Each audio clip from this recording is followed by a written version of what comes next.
Every mystery leaves a trail. Every trail hides a secret.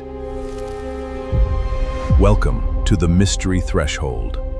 On February 25, 1957, a young man checking his rabbit traps in the woods of Fox Chase, Philadelphia, stumbled upon a discarded cardboard box. Inside was the naked body of a little boy, wrapped in a faded plaid blanket.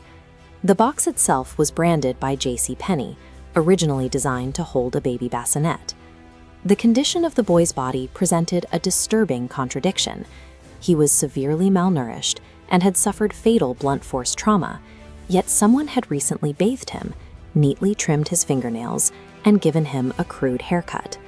He also carried specific physical markers, surgical scars on his ankle and groin, along with a distinct L-shaped scar under his chin. He was a child with a documented surgical history and clear signs of recent care.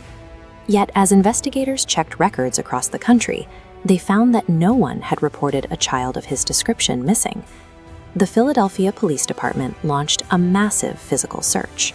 270 police academy recruits repeatedly combed the underbrush at the crime scene, looking for anything connected to the victim. They recovered a few artifacts nearby: a man's royal blue corduroy cap, a child's scarf, and a man's white handkerchief embroidered with the letter G. Police pushed this evidence into a citywide awareness campaign, printing 400,000 flyers. These posters were mailed out with every gas bill in Philadelphia, ensuring the boy's face reached nearly every household in the city.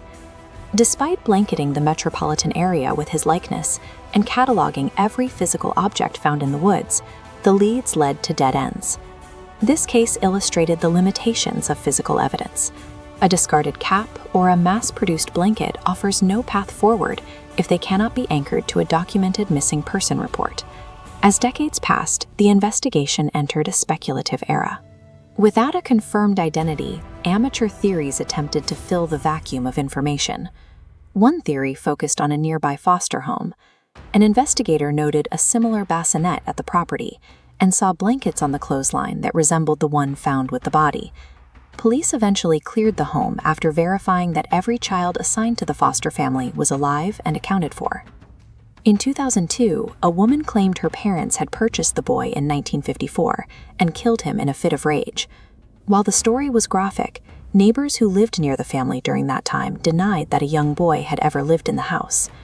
A forensic artist later suggested the boy might have been raised as a girl, citing the crude haircut and seemingly styled eyebrows as a possible attempt to hide his gender before the body was discarded. When a victim remains unidentified for over half a century, the investigation often shifts away from objective facts towards psychological projection and myth. To find the truth, investigators had to move past physical objects. The boy's body was exhumed in 1998 and again in 2019 to extract DNA samples from his remains. This animation illustrates the core problem. After 60 years, the extracted DNA was severely degraded.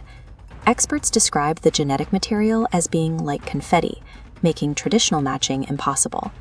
Forensic genealogist Colleen Fitzpatrick and the team at Identifinders International were brought in to apply a new genetic genealogy program to the fractured samples.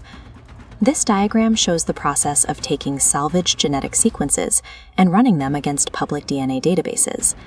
By finding partial matches with distant biological relatives, investigators can slowly reconstruct a family tree.